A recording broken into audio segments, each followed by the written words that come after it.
Michael Ghost Harrison stood at his kitchen window, coffee mug in his hand, watching the morning sun paint golden streaks across his meticulously maintained suburban lawn. To his neighbors in the quiet cul-de-sac of Maple Grove, he was just Mike, the guy who kept his grass at exactly 2 3/4 inches, who never missed the Saturday morning community jog, and who could fix anyone's car troubles without breaking a sweat. But behind those calculating gray eyes lived a different man entirely. The coffee mug, ceramic and unremarkable, bore a small chip on its handle, a chip positioned precisely where his thumb would detect any tampering. The kitchen window, while offering a perfect view of the street, was actually positioned to minimize exposure from elevated positions. These weren't paranoid quirks. They were ingrained habits from a lifetime of survival in hostile environments. 23 years. That's how long he'd served with the Army's elite Delta Force, known officially as the 1st Special Forces Operational Detachment Delta. The neighbors saw a fit 50-year-old with salt and pepper hair and laugh lines. They didn't see the scars hidden beneath his collared shirts, each one a memoir written in flesh: Somalia, Afghanistan, Iraq, and a dozen classified locations that didn't officially exist. "More coffee, honey?" Sarah's voice drifted from upstairs, warm and familiar. "I'm good," he called back, his voice deliberately softened from its natural command tone.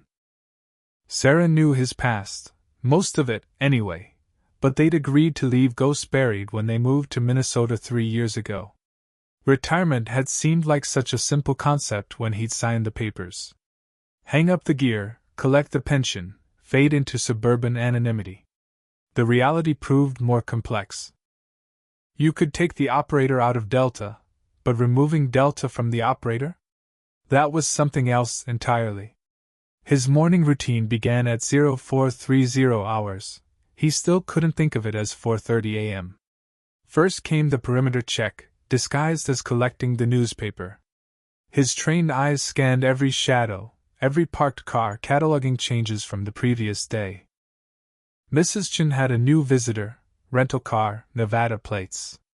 The Andersons' teenager had snuck back in around 0300, probably from another party. Next came PT, though the neighbors who occasionally joined him for CrossFit had no idea his workout was actually a modified version of Delta's operator fitness regime. The garage contained his real gym, free weights, a heavy bag carefully muffled to avoid sound complaints, and a pegboard for grip strength. Hidden behind a false wall were other tools of his former trade, a Glock 19 with suppressor threading, a short-barreled AR-15, and enough ammunition to supply a small squad. "Headed to the hospital," Sarah announced, descending the stairs in her scrubs. She was an ER nurse at Mercy General, a job that satisfied her need to help people while keeping her adrenaline tolerance high enough to handle being married to someone like him. She kissed him goodbye, and he inhaled her familiar scent, lavender shampoo and hand sanitizer.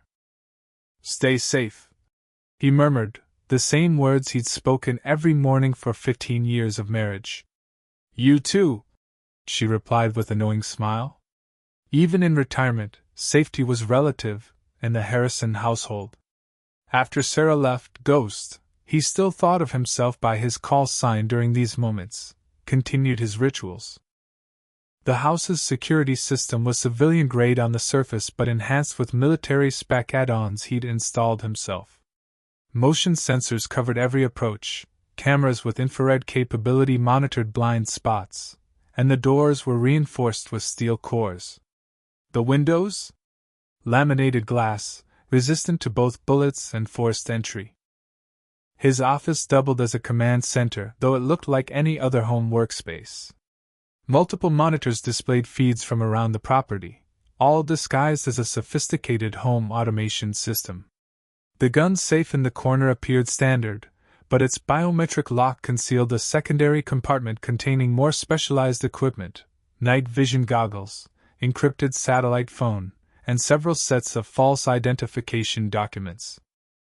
3 framed photographs dominated his desk. The first showed a younger Ghost with his Delta squadron in Afghanistan, faces blacked out for security. The second captured Sarah and their daughter Melissa at her high school graduation last year. The third, partially hidden, depicted 4 operators in desert camouflage, his original team, all Kia except him. Melissa. The thought of his daughter brought both pride and concern. She was at Northwestern University now, studying international relations with a minor in Arabic. Following in Daddy's footsteps, though hopefully down a less violent path. He'd taught her situational awareness, basic self-defense, and how to detect surveillance, skills every young woman should have, he reasoned, especially one with his DNA. The doorbell chimed at 0900, right on schedule. Thursday meant Tom Martinez, retired Marine and neighbor, arriving for their weekly chess match. Tom had lost his leg to an IED in Fallujah and found solace in strategy games. He was also the only person in Maple Grove who suspected Ghost's background went beyond Army veteran. "Morning, Mike," Tom said, maneuvering his wheelchair through the doorway. "Ready to get your ass kicked?" Ghost smiled, the expression not quite reaching his eyes. "We'll see, Marine." Coffee? Their games served multiple purposes. Chess kept Ghost's strategic mind sharp, while Tom's position at the end of the cul-de-sac made him an excellent early warning system. The two veterans had an unspoken agreement. They watched each other's 6. As they set up the board, Ghost's phone buzzed. A text from an unlisted number. "Condor checking in. All quiet on the Eastern Front."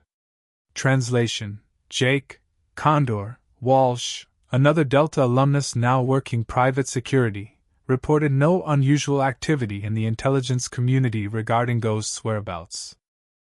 They maintained a network, former operators watching out for each other. "You ever miss it?" Tom asked, moving his knight.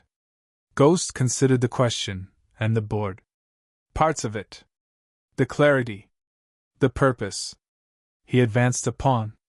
"Not the funerals." Tom nodded. He understood. Their conversation drift. Ted to safer topics. The upcoming Homeowners Association meeting, the new family moving in down the street, the city council's decision about the proposed shopping center. Normal problems for normal people. Ghost contributed appropriately, his responses calculated to reinforce his cover as a slightly boring suburban dad. After Tom left, Ghost performed his midday perimeter check under the guise of yard work. The landscaping wasn't just aesthetic. Every bush and tree was positioned to either provide concealment or deny it to potential threats. The decorative rocks along the walkway were specifically chosen for their weight and throwability.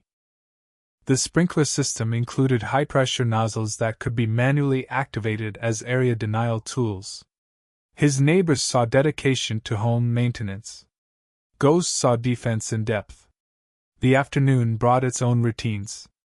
He reviewed security footage, answered emails using his sanitized civilian account, and maintained his weapons. Everything was cleaned, oiled, and ready, not because he expected trouble, but because operators survived by preparing for it anyway. At 1500 he drove to the local youth center where he volunteered as a soccer coach. The kids called him Coach Mike and thought his military bearing came from being a regular army guy. He enjoyed teaching them discipline, teamwork, and subtle lessons in tactical thinking disguised as sports strategy. "Remember," he told them during practice, "always know where your teammates are. Maintain spacing. Control the field." The same principles applied to fire teams and soccer teams. On the drive home, Ghost's training kicked in automatically. He varied his routes daily, checked for surveillance, and maintained awareness of vehicles around him. 3 years of peaceful retirement hadn't dulled these instincts. If anything, they'd grown sharper from constant, low-level vigilance. Sarah returned home at 1900, exhausted from a shift filled with trauma cases. They ate dinner together, discussing her day in carefully edited terms. She'd seen 3 gunshot wounds, 2 stabbings, and a suspicious overdose that might have been attempted murder. Ghost listened, offering comfort, while mentally cataloging potential threats to their community. After dinner, they watched the news. The anchor reported on cartel violence increasing along the border, methamphetamine labs discovered in rural Minnesota, and a senator calling for stricter anti-gang legislation. Ghost absorbed the information, updating his mental threat matrix. "You're doing that thing again," Sarah observed. "What thing?" "The thing where you analyze every news story for operational relevance." He smiled sheepishly. "Old habits die hard," she finished. "I know." Later, alone in his office, Ghost reviewed emails on his encrypted laptop. Most were routine, updates from the veteran network, security bulletins, coded check-ins from former teammates. One caught his attention, a report about Los Zetas cartel expanding operations into the Midwest, specifically targeting affluent suburbs for money laundering and drug distribution.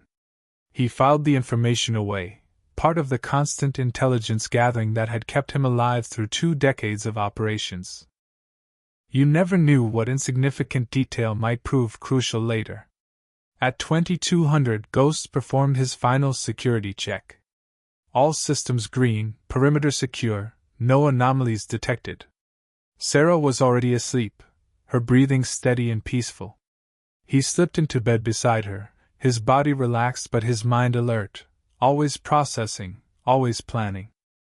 In the darkness, his hand unconsciously checked the Glock 19 secured in the bedside drawer. Some men counted sheep to fall asleep. Ghost reviewed escape routes, defensive positions, and contingency plans. The suburban night seemed peaceful, cricket songs mixing with distant traffic. But Michael, Ghost, Harrison knew better than most how quickly peace could shatter. In his experience, the wolves were always out there, circling, waiting for signs of weakness. He'd spent his career hunting those wolves in distant lands. Now, his mission was simpler but no less vital: keep them away from his door. As sleep finally claimed him, his last conscious thought was a prayer he'd learned in Delta. "Lord, let me be fast and accurate. Let me be the protector, not the protected. And if today is the day, let me die standing. Because once an operator, always an operator." And Ghost Harrison would be ready when the wolves finally came calling to Maple Grove.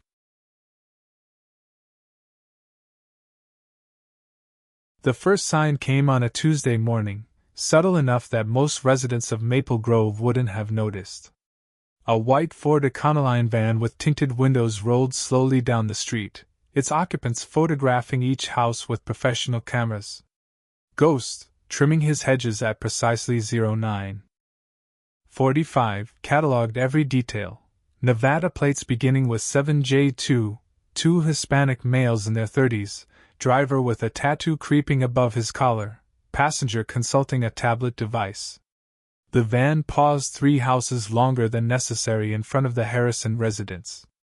Ghost continued his yard work, muscle memory from surveillance operations keeping his body language casual, while his mind shifted into assessment mode.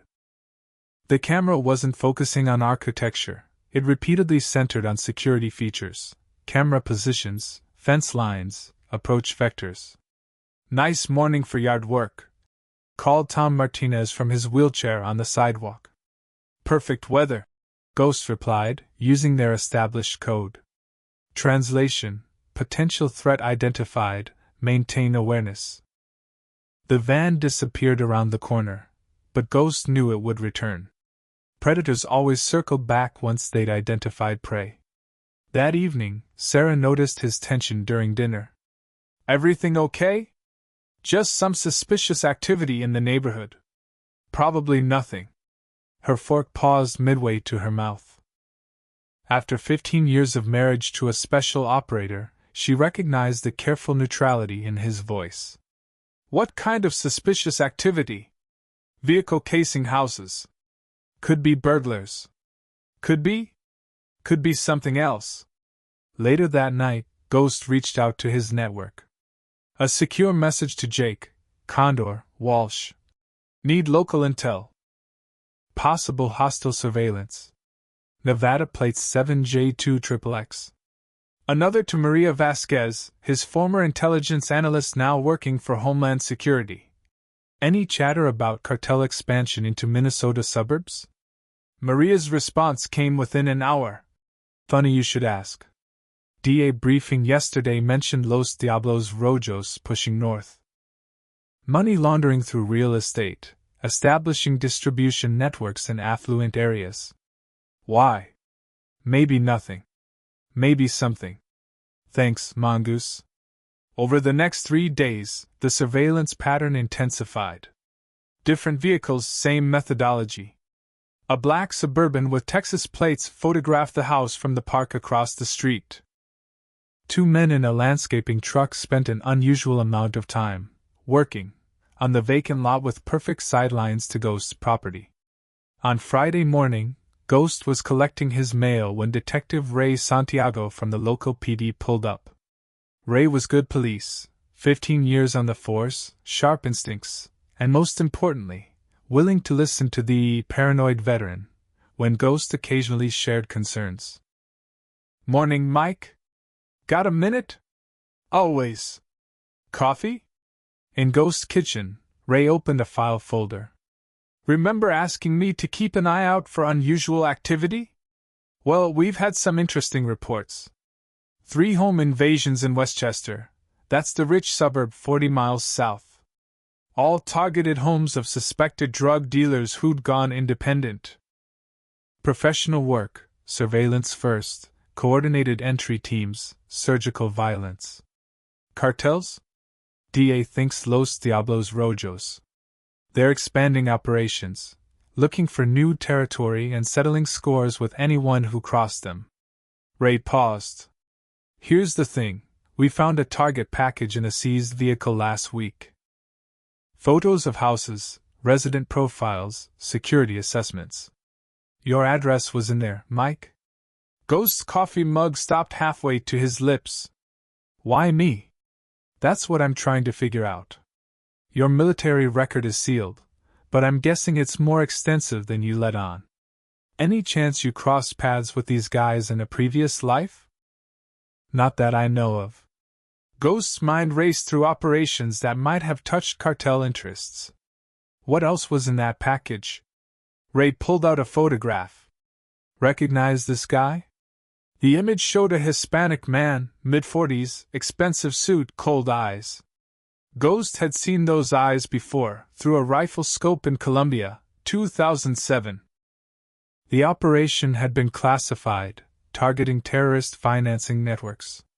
They'd disrupted a major money laundering operation connecting FARC rebels with Mexican cartels. "Never seen him." Ghost lied smoothly. "That's Eduardo El Diablo Ramirez, head of Los Diablos Rojos. Personally oversees expansion into new territories. Word is he's looking for someone who cost him a lot of money about 15 years ago. After Ray left, Ghost initiated security protocols he'd hoped never to use in retirement. He activated additional cameras, established new communication channels with his network, and began varying his family's routines. That evening, he sat Sarah down for a conversation he'd been dreading. "We might have a problem." Sarah listened as he explained the situation, her nurse's training keeping her calm under stress.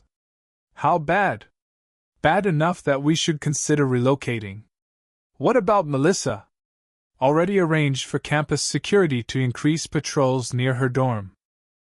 She's probably safer there than here." That weekend, Ghost conducted reconnaissance of his own neighborhood, identifying potential observation posts and escape routes. 2 of the houses recently rented to young professionals had suspicious activity patterns, multiple visitors at odd hours, blacked out windows, no apparent furniture deliveries despite being occupied for weeks. On Monday, the situation escalated. Ghost was coaching soccer practice when he noticed a familiar face in the parking lot, the passenger from the white van, now pretending to watch the children play. When Ghost made eye contact, the man didn't look away. A challenge. After practice, Ghost found a note on his windshield. "We know who you are. We know what you took. Return it, or suffer consequences. Written in Spanish. That evening, Ghost met with Tom Martinez. Things are heating up. Might need your help. Whatever you need, brother. Tom loaded a magazine into his M1911. Semper Fi. Over the next week, the harassment intensified. Sarah found their garbage cans overturned, filled with dead rats. Ghost's truck had 2 slashed tires. Someone spray-painted "Laundering Thief" on their garage door.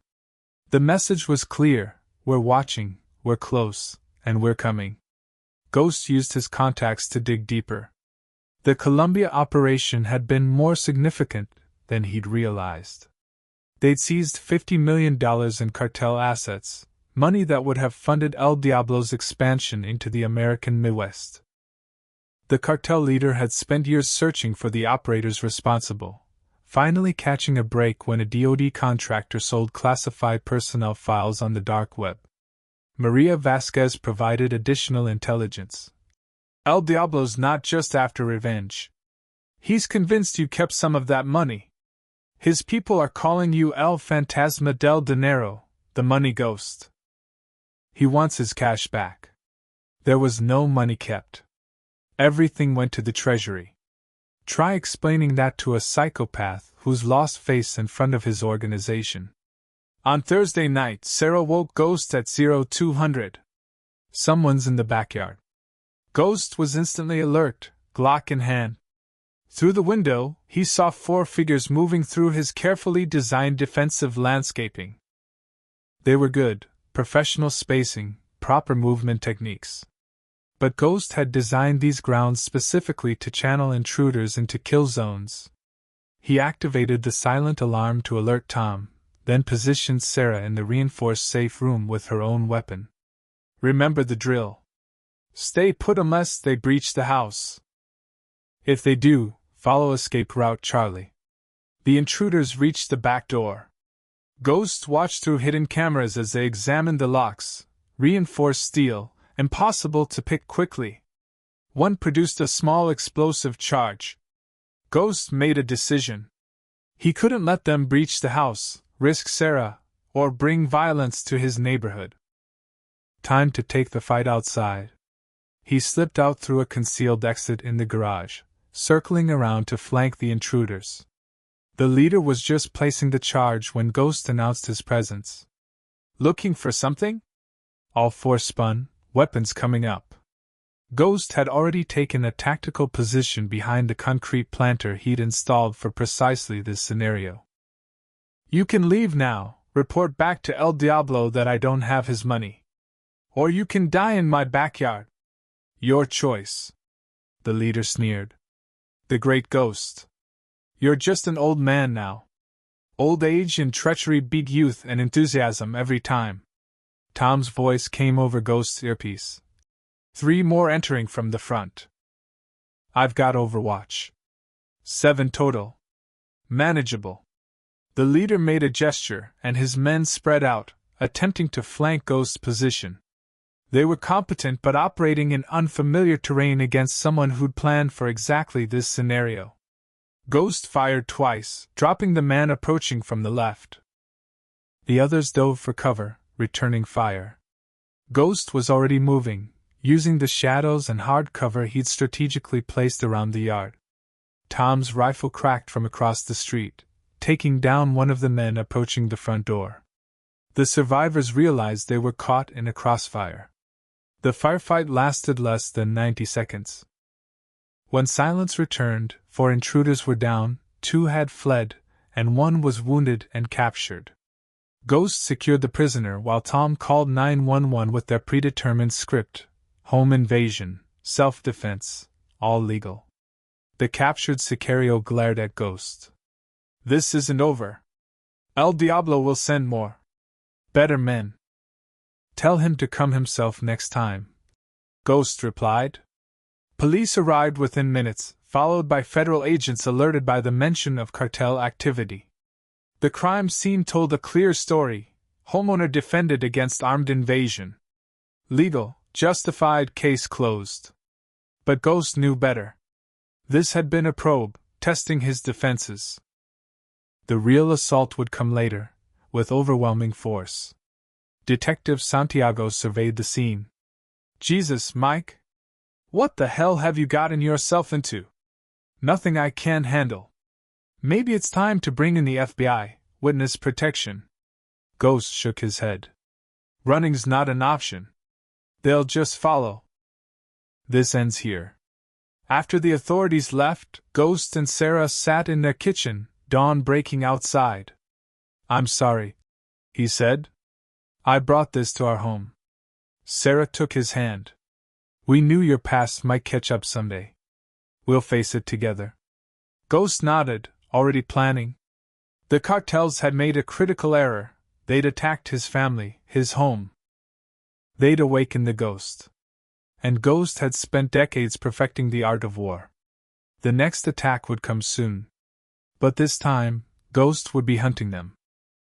The attack came at 0247 hours on a moonless night, exactly as Ghost had predicted. His motion sensors detected the first wave, 12 men approaching from 3 directions, using the storm drainage system to bypass the main street. These weren't street thugs. Their movement patterns indicated military training. Ghost was already awake, monitoring feeds from his command center.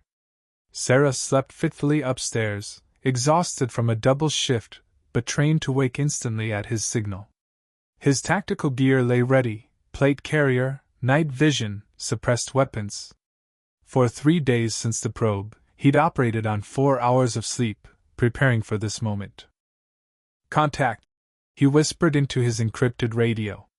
Tom Martinez responded immediately from his overwatched position. Copy. Count 12-foot mobiles. 2 vehicles staging 1 block north.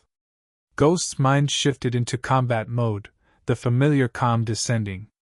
Fear was a luxury operators couldn't afford. He ran through his mental checklist. Sarah to safe room, defensive positions prepared, QRF notified.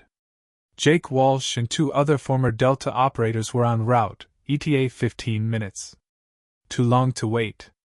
The lead element reached his property line. Through thermal imaging, Ghost watched them deploy with professional precision. Foreman teams, proper spacing, suppressed weapons. El Diablo had sent his best. Ghost tapped Sarah's shoulder. She came instantly alert, no questions asked. Safe room. Now. She moved swiftly, grabbing the go bag from under their bed. How many? 12 plus. I've got backup coming. Michael. She touched his face. Come back to me. Always. As Sarah secured herself in the reinforced basement room, Ghost's mind flickered to Somalia, 2003. Another night assault, outnumbered 5-1. His team leader, Captain Torres, had smiled in the darkness. Remember, boys, we're not trapped in here with them. They're trapped in here with us. Torres died that night, but the lesson lived on. Ghost activated his home's defensive systems. Exterior lights blazed to life, not ordinary floods, but tactical strobes designed to overwhelm night vision. Several attackers stumbled, temporarily blinded. Ghost moved to his first fighting position, a reinforced window overlooking the backyard. The first shot came from the tree line, suppressed, professional. The round struck his ballistic glass, spiderwebbing but not penetrating. Ghost returned fire, his ACOG scope finding center mass on the shooter. 1 down. Ghost, you've got problems. Tom's voice crackled. El Tigre himself is here. Black SUV, northwest corner. El Tigre, the Tiger. Ramirez's chief enforcer, former Mexican Special Forces, wanted in 6 countries. If he was personally leading this assault, El Diablo wanted to make a statement. The attackers adapted quickly to the lights, advancing in coordinated bounds. Ghost displaced to his secondary position, mentally tracking their locations. His house was a kill box, every angle precalculated, every approach covered.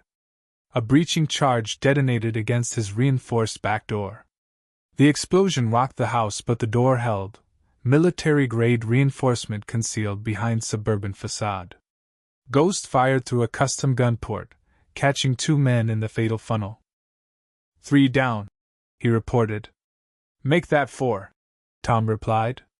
Sniper in the oak tree won't be bothering anyone. Suddenly, windows shattered on multiple sides. Coordinated entry attempt. Ghost's muscle memory kicked in, flowing from position to position, engaging targets with mechanical precision. His rifle barked twice. 2 more attackers fell. But they kept coming. These men were motivated by more than money. El Diablo had likely threatened their families. Desperation made them dangerous. A flashbang sailed through the broken living room window. Ghost had already closed his eyes, mouth open to equalize pressure. The device detonated with brutal force. Through the ringing in his ears, he heard boots on broken glass. Time slowed. Ghost emerged from cover, rifle up. 3 men rushed through the breach. The first took 2 rounds center mass. The second managed to fire. Ghost felt the round crack past his ear before his own bullets found their mark.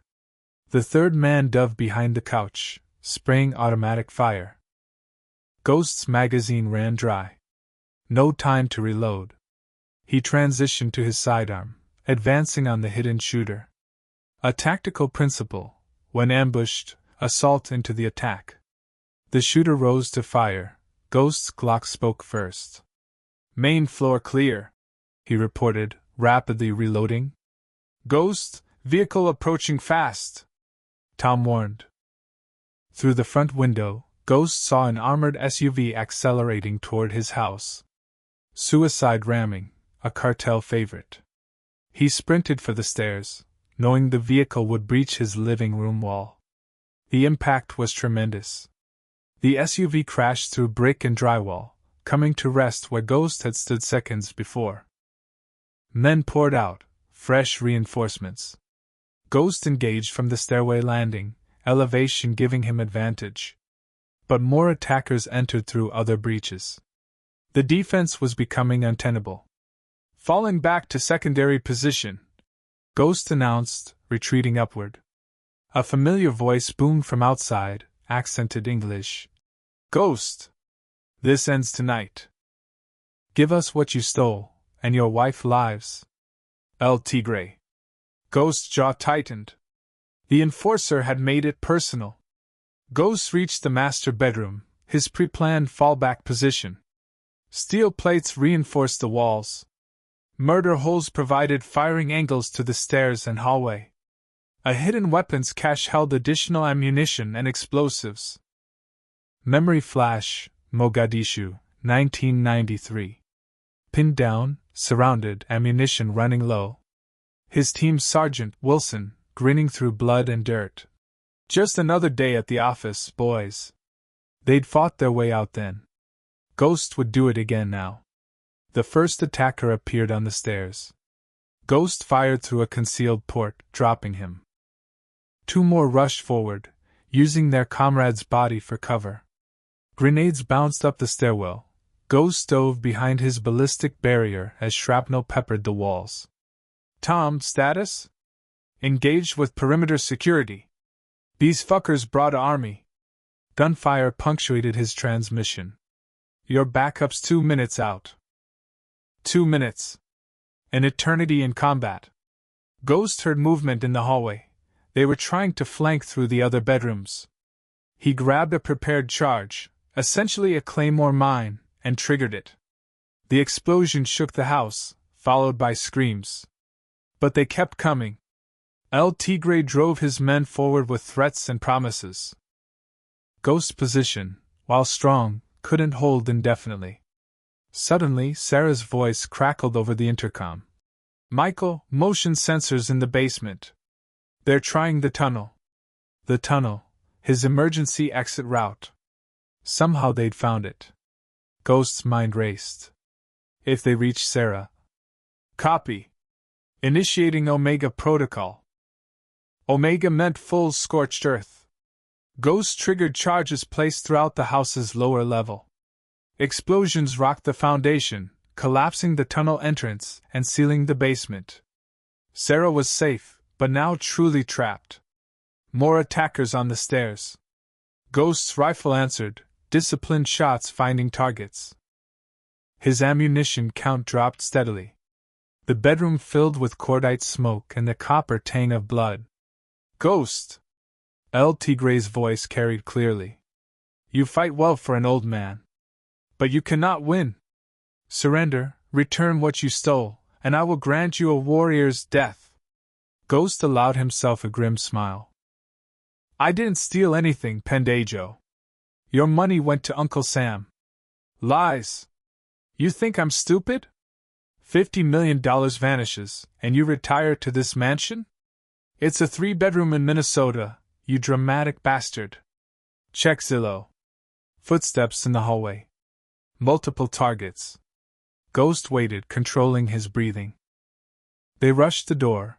Ghost fired through the wall, armor-piercing rounds punching through drywall and flesh. More screams. More bodies. But his ammunition was critically low. 1 magazine left for the rifle, 2 for the pistol. The equation was simple: more attackers than bullets. Tom's voice strained. Ghost, I'm hit. Not bad, but I'm combat ineffective. Your backup's at the perimeter, engaging. Copy. Hold tight, brother. Ghost heard El Tigre organizing his remaining men for a final assault. Standard cartel tactics: overwhelm with numbers, accept casualties, achieve objective. Ghost had maybe 30 seconds. He looked around the room that had been his sanctuary. Photos of family, citations from operations, a life rebuilt after decades of war. Now the war had found him again. Memory, Delta Force selection, the stress phase. Instructor screaming in his face. Why don't you quit, Harrison? Just ring the bell. Go home. Be normal. His reply then was his reality now. Normal's overrated, Sergeant. Ghost moved to his final fighting position, a reinforced corner with overlapping fields of fire. He radioed Jake Walsh. Condor Ghost. Status? 30 seconds out. Hold on, brother. Negative. They're massing for final assault. Sarah's secured in the basement. If I don't make it, fuck that noise. We're coming. The attack came from 3 directions simultaneously. Flash bangs, automatic fire, screaming men. Ghost's world narrowed to front sight, trigger press, target transition. His rifle ran dry, transition to pistol. Men fell, but more kept coming. A round caught Ghost's plate carrier, driving him back. Another clipped his shoulder, drawing blood. El Tigre appeared in the doorway, AK-47 raised, teeth bared in a feral grin. The great Ghost. Bleeding like any other man. Ghost's pistol snapped up, empty. He drew his knife, a Gerber Mark II he'd carried for 20 years. Come find out. El Tigre laughed, raising his rifle. Gladly. The window exploded inward. Jake Walsh burst through like an avenging angel, his MP7 chattering. El Tigre spun, wounded but not down. More Delta operators crashed through other windows, room flooding with controlled violence. Ghost lunged forward, knife seeking flesh. El Tigre blocked with his rifle, the men grappling. They crashed into the wall, struggling for dominance. Ghost felt his strength ebbing, age, wounds, exhaustion taking their toll. El Tigre drove a knee into Ghost's injured shoulder. Pain flared white-hot. The cartel enforcer raised his rifle, but for a killing blow, Jake's bullet took him in the temple. El Tigre dropped like a puppet with cut strings. Clear! Jake shouted. Room clear! Ghost sagged against the wall, adrenaline fading. The bedroom was a charnel house, bodies, blood, spent brass everywhere. But the attack was broken. Sarah? Ghost croaked.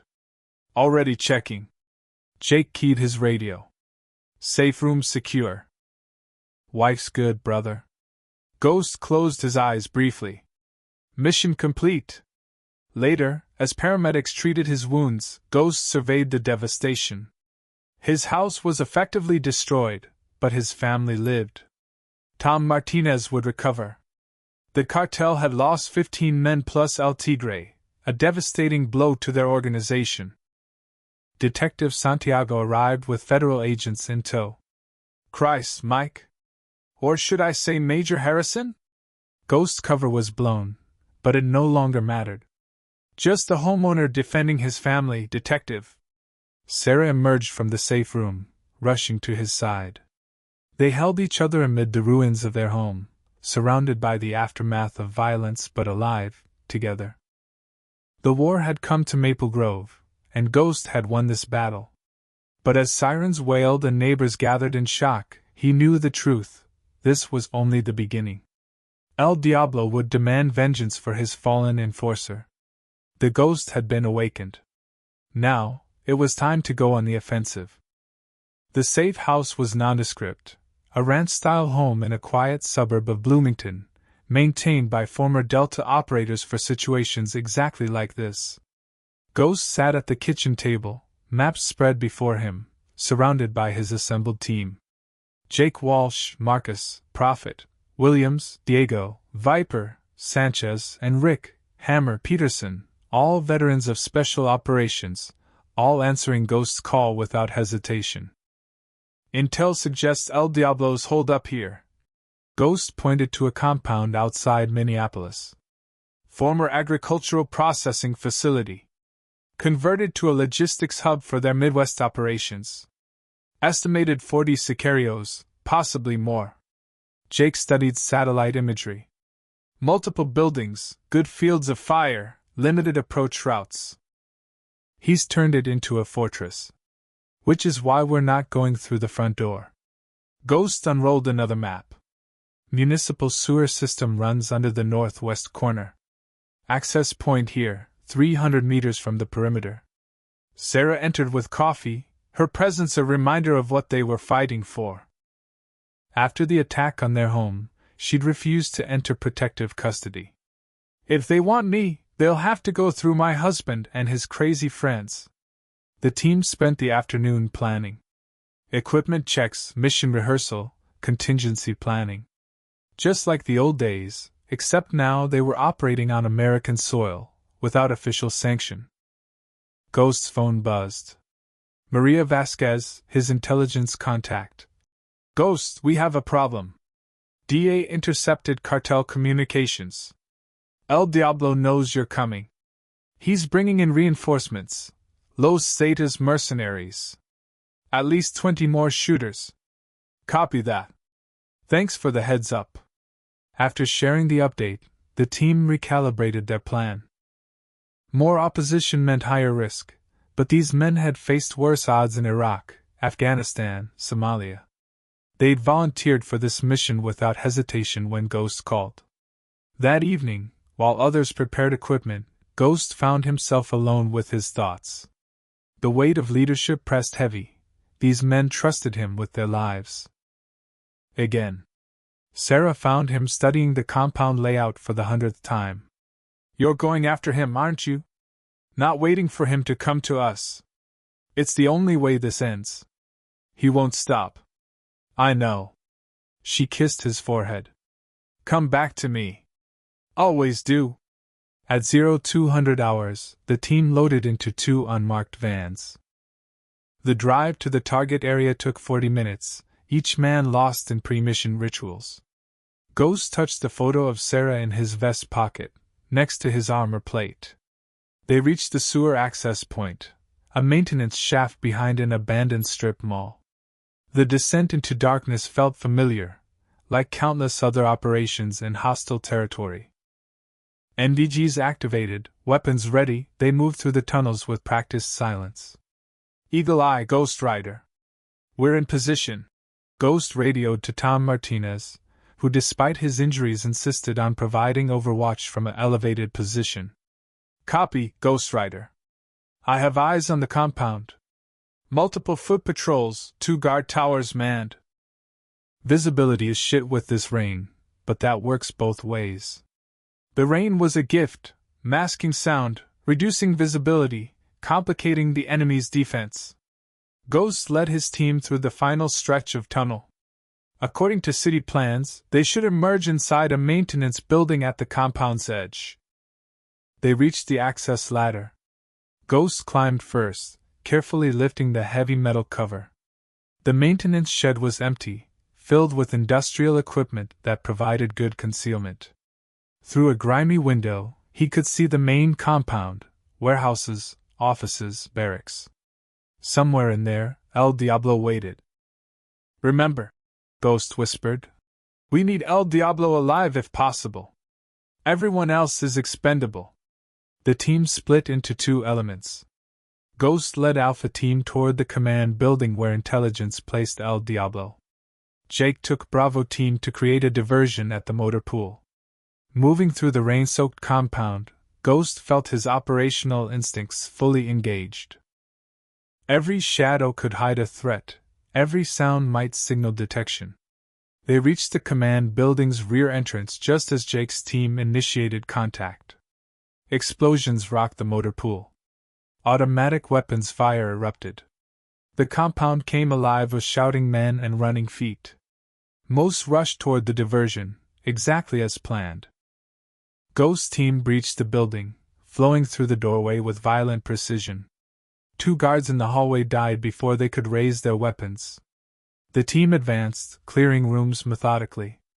They reached a steel door, reinforced, electronic lock. Rick stepped forward with breaching charges. The explosion buckled the door inward. Through the smoke, they entered what appeared to be a tactical command center. Maps, communications equipment, weapons. And El Diablo himself, flanked by 4 Los Zetas mercenaries. The famous Ghost. El Diablo sneered, seemingly unafraid despite the weapons trained on him. "Come to die in person? Come to end this. Your men are dead. Your organization is broken. Surrender." El Diablo laughed. "You think this is about money? About revenge? You're a fool. This is about power. Territory. The future." One of the mercenaries twitched. Ghost Team opened fire. The room erupted in violence, disciplined 3-round bursts answered by automatic spray. The mercenaries were good, but Ghost's men were better. In seconds, all 4 lay dead. El Diablo stood alone, hands raised, still smiling. "You can't kill me. I know too much. Senators, judges, federal agents on my payroll. Kill me, and they'll bury you." Ghost approached, keeping his rifle trained. "Who said anything about killing you?" He struck El Diablo with the rifle but dropping him unconscious. "Prophet, zip-tie this piece of shit." But the mission was far from over. Jake's voice crackled over comms. "Ghost, we've got problems. Reinforcements arriving. Multiple vehicles, heavy weapons." Through the window, Ghost saw headlights approaching fast, at least 6 vehicles. More sicarios, arriving just in time to complicate their extraction. "Eagle Eye, what's our exit status?" "Negative on primary extract. They're setting up blocking positions. You're gonna have to fight your way out." Ghost's mind raced. They had El Diablo, but were now trapped in the heart of an enemy compound with reinforcements pouring in. Classic Special Forces problem: successful infiltration, complicated extraction. All elements converge on the warehouse. We'll make our stand there. The warehouse offered the best defensive position: concrete walls, limited entry points, clear fields of fire. As they moved El Diablo's unconscious form, the compound erupted with searching sicarios. They reached the warehouse just as the enemy located them. Bullets sparked off concrete as Ghost's team rushed inside. The building was filled with shipping containers, perfect for creating defensive positions. "Set up interlocking fields of fire. Jake, rig some surprises at the entry points." While Jake set impromptu booby traps, Ghost assessed their situation. Ammunition was limited, Enemy forces were growing, and their extraction plan was compromised. But they held good ground and had the initiative. The first wave hit hard. Sicarios rushed the main entrance, triggering Jake's explosives. Bodies flew, but more kept coming. Ghost's team engaged with ruthless efficiency, but the enemy had numbers. "Reloading!" Diego called out, swapping magazines. Ghost noticed something. The shipping containers were marked with familiar codes. DA evidence markers. This warehouse held seized drug shipments awaiting destruction. An idea formed. Crazy, but possible. "Jake, check those containers. What's inside?" Jake pried one open. Jackpot. Weapons, ammo, some interesting chemicals. "Can you make it go boom?" Jake's grin was audible. "Does a bear shit in the woods?" While the team held the perimeter, Jake rigged an improvised explosive using seized materials. Meanwhile, El Diablo regained consciousness, his confidence cracking as he realized his situation. "You're all dead men. My people will hunt you forever." Ghost knelt beside him. "Your people are about to be very busy. Prophet, you recording?" Prophet raised his phone, capturing video as Ghost interrogated El Diablo. The cartel leader, faced with evidence and his own mortality, began talking. Names, dates, account numbers, a flood of incriminating information.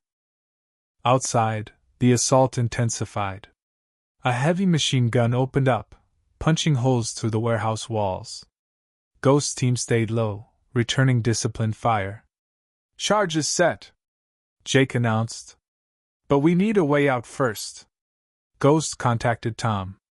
"Eagle Eye, we need extraction now." "Working on it. Local law enforcement is mobilizing." "FBI's inbound. Gonna get crowded soon." Law enforcement arrival would complicate things. Too many questions, jurisdictional issues. They needed to disappear before officials arrived. Then inspiration struck. "Tom, are the train tracks still active? Freight line?" "Yeah, schedule shows. Holy shit. Northbound freight passing in 12 minutes. That's our ride. All elements prepare to move." As they prepared to break out, El Diablo tried one last gambit. "Wait. I can give you more. Offshore accounts, government connections. Billions of dollars." Ghost looked at him coldly. "The only thing you're giving is testimony. To the FBI? They breached the warehouse's north wall using shaped charges." The rain had intensified, providing some concealment as they moved toward the railroad tracks. Jake's explosives detonated behind them, turning the warehouse into an inferno. Sicarios pursued through the rain, but their organization was shattered. Ghost's team laid down suppressing fire, leapfrogging toward their objective. The sound of an approaching train grew louder. They reached the tracks just as the freight train rounded the bend. Ghost had done this before, Afghanistan, 2009, extracting from a compromised safe house. Timing was everything. "Match speed, grab the ladders. Go, go, go!" One by one, they boarded the moving train, hauling El Diablo up bodily. Ghost went last, bullets snapping past as he grabbed the ladder. Looking back, he saw the compound engulfed in flames, Sicarios milling in confusion, their leadership destroyed. Once aboard, the team found an empty boxcar. As the train gathered speed, leaving chaos behind, Ghost finally allowed himself to relax slightly. "Eagle Eye, we're clear. Package secure." "Copy that. Local law enforcement's arriving at the compound. It's gonna be on every news channel by morning." El Diablo sat dejected, his empire crumbling. The information he'd revealed would destroy his organization from within. Arrests would follow. Assets would be seized, connections would be severed. "You've ruined everything," he muttered. Ghost sat across from him. "No. You ruined everything when you came after my family." Jake handed Ghost a satellite phone. "FBI's on the line. Director wants to talk." The conversation was brief. In exchange for the intel from El Diablo, Ghost and his team would receive immunity for their actions.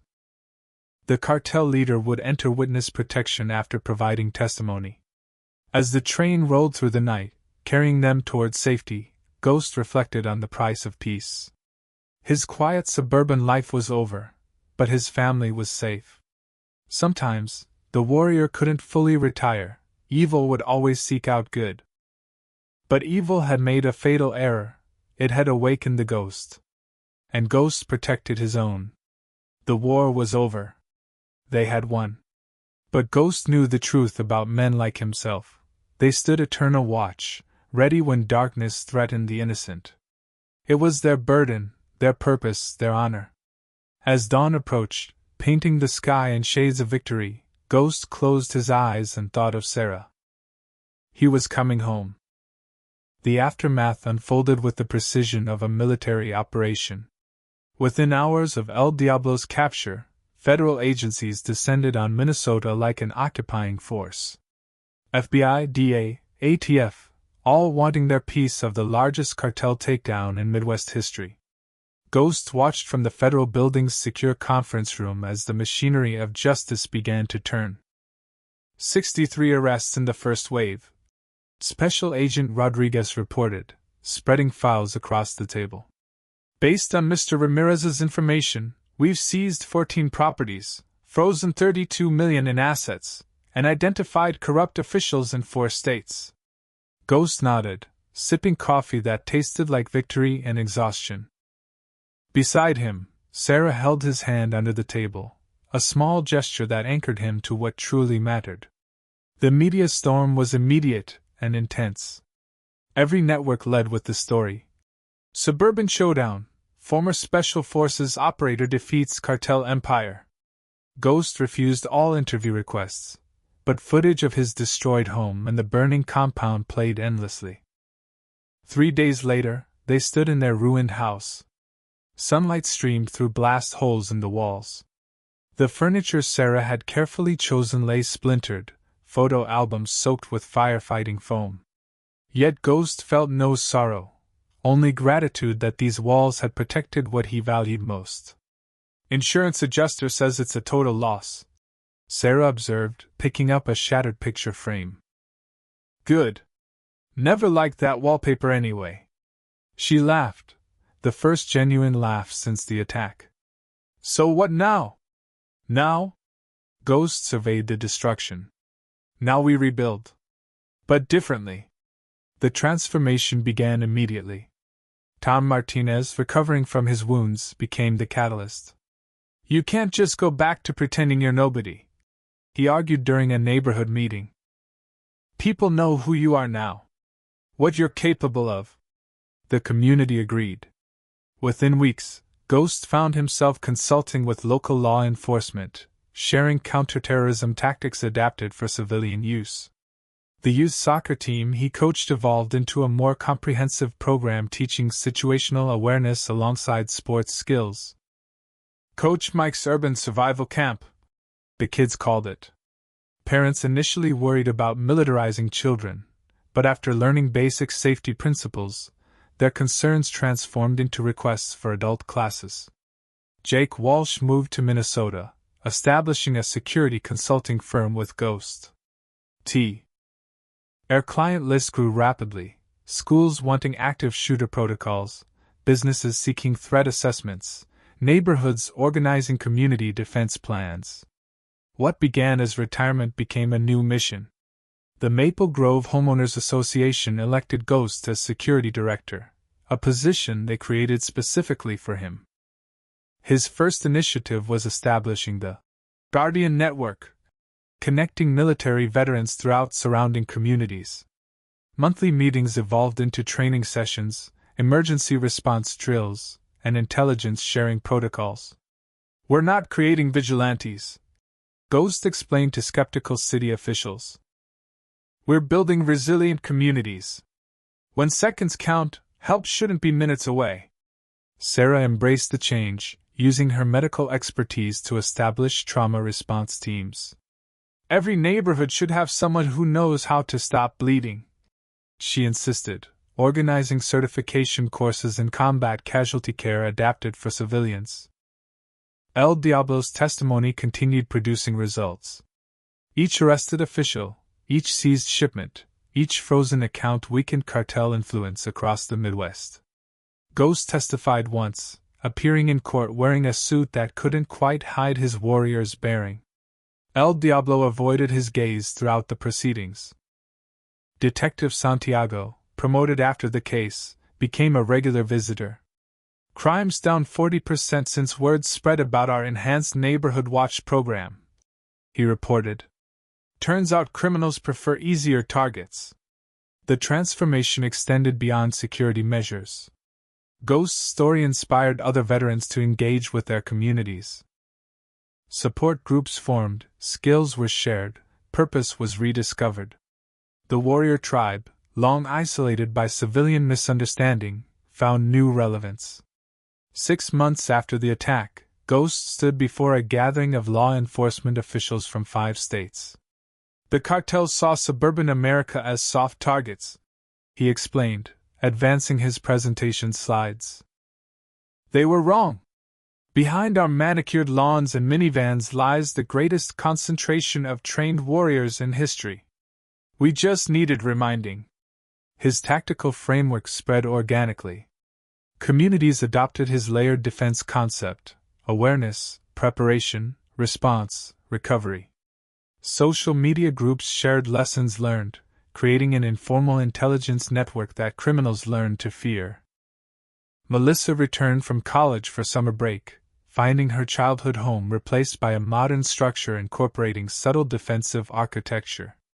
"Dad, did you seriously build the house with interlocking fields of fire? An excellent resale value," Ghost replied with a slight smile. She hugged him tightly. "I'm proud of you. For protecting us. For protecting everyone." The transformation reached its symbolic conclusion on the anniversary of the attack. The community held a memorial service in the park, honoring those who fell defending their homes. Ghost spoke briefly, his words carrying across the gathered crowd. "Evil exists. It seeks out the peaceful, preys on the unprepared, counts on the complacent. But we are neither prey nor complacent. We are Americans, citizens of a nation forged by those who refuse to bow to tyranny. That spirit lives in each of us." He paused, scanning faces he now knew by name: veterans, teachers, nurses, shop owners, teenagers. His tribe expanded beyond anything he'd imagined. "We don't seek violence, but we stand ready. We build community through strength, compassion through capability. This is our watch. Our neighborhood. Our responsibility." Applause erupted, but Ghost had already stepped down, rejoining Sarah at the edge of the crowd. Together they watched as neighbors mingled, sharing stories, strengthening bonds. Children played on the newly installed playground, their laughter mixing with conversations about emergency protocols and mutual aid agreements.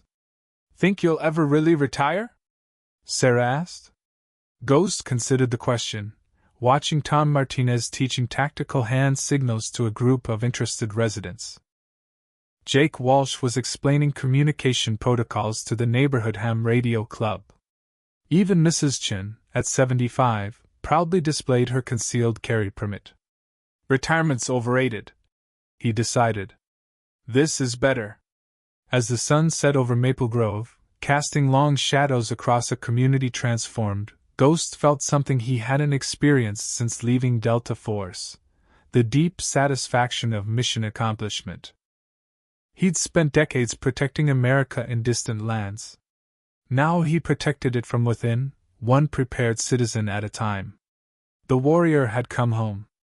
Not to rest, but to teach, to build, to stand eternal watch. The ghost lived on, not as a legend of battles past, but as a guardian of futures yet unwritten. And in suburban streets across America, other warriors stirred, remembering their purpose, reclaiming their roles as protectors of the tribe.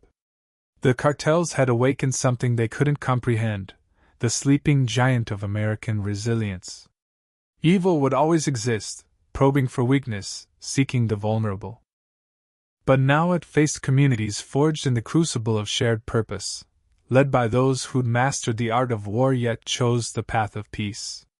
Until peace needed defending again. The transformation was complete. The ghost had become something more, a teacher, a guardian, a catalyst for change. And in that evolution, Michael Harrison finally found what he'd sought in retirement, not escape from service, but its truest expression.